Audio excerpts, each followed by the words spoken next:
How many of us, and I know the answer to this question, how many of us have stayed in a relationship that's not healthy for way too long? Right? I'm sure everyone that's looking at narcissism and emotionally abusive relationships can say, hello, I did. Okay, so it's not going to get you very far to be looking at what they did. You can do that. You can look at what they did for a minute, but that's not going to get you the growth you need. That's not going to tell you the information that you need to know. You need to know why you're there, what need in you was being met by being there. What need is motivating you in your life? What need is driving you? That's critical information to know.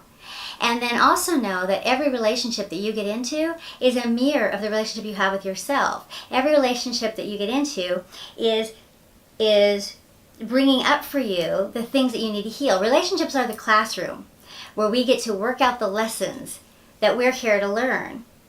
And everything that we do, every relationship we're in, we are there to be a student or we are there to be a teacher, and sometimes we're there to be both. Best thing you can do, and the thing that makes all painful things have purpose and meaning, is if you can, with the blaming thing and looking at what they did, and because people are going to do things. We know this, right? We know people are going to do things. They're going to always disappoint us. The rejections are going to come.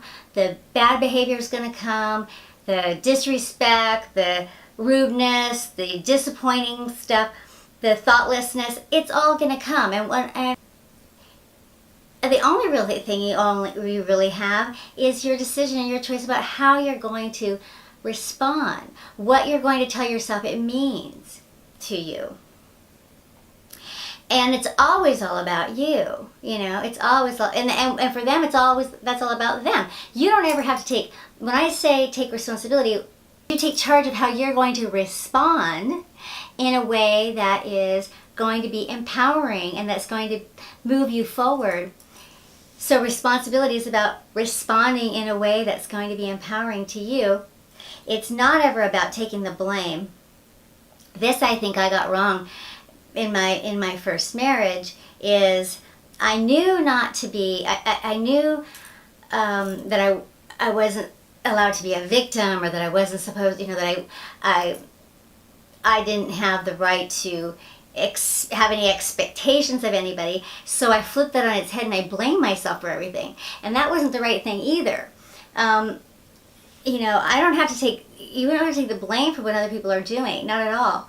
What we have to do is ask ourselves why we're there, why we're staying, why we stayed way too long, that kind of thing, and learn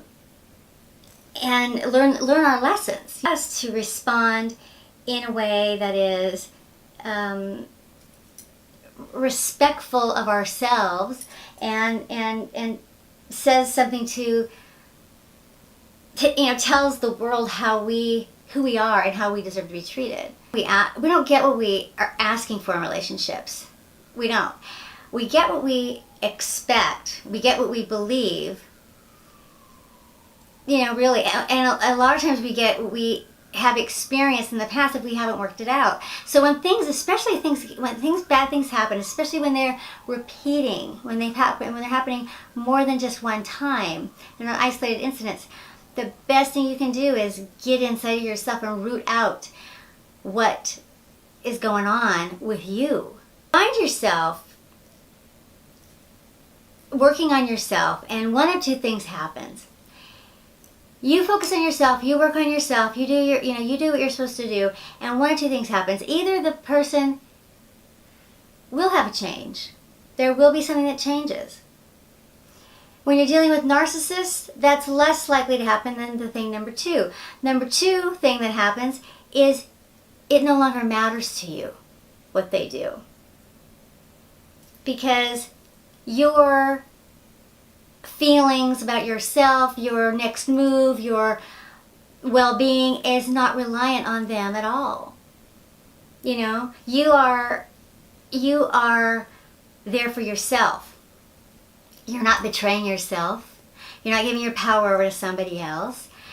You are looking at your relationships as your school and going, what in me is being triggered here? What in me did I need to learn here? And learn it. Learn it, and then take that new wisdom with you into your next relationship. Your relationships will benefit for it. People say to me, oh, I always get cheated on. I haven't had any person be faithful to me ever. Or my last 6 girlfriends have cheated on me. That is a red flag. That is not about these other people. There is something in you that's creating that. The same was true for me when I ended up in 3 relationships in a row where the person was emotionally unavailable and was just getting destroyed, and I felt rejected and uncared for and all that, and really neglected. I chose that relationship, and I stayed in those relationships, all of them, too long. Well after I was crying and upset and not feeling happy most of the time, and that never again. I'm never going to be in a relationship again that isn't making me feel good. That doesn't mean to say that I'm going to bail on something the minute that we go through a problem. That's not what I mean. But I mean, if someone is, taking out their frustrations in life or whatever by demeaning me or being devaluing to me, cruel to me, or disrespectful to me, life is too short. I don't need that. I would never put up with that again. And I'm sure that if you've made it here and you found these channels and you're getting this information, you're there too. It's a whole new world now for you once you start putting the pieces of this puzzle together.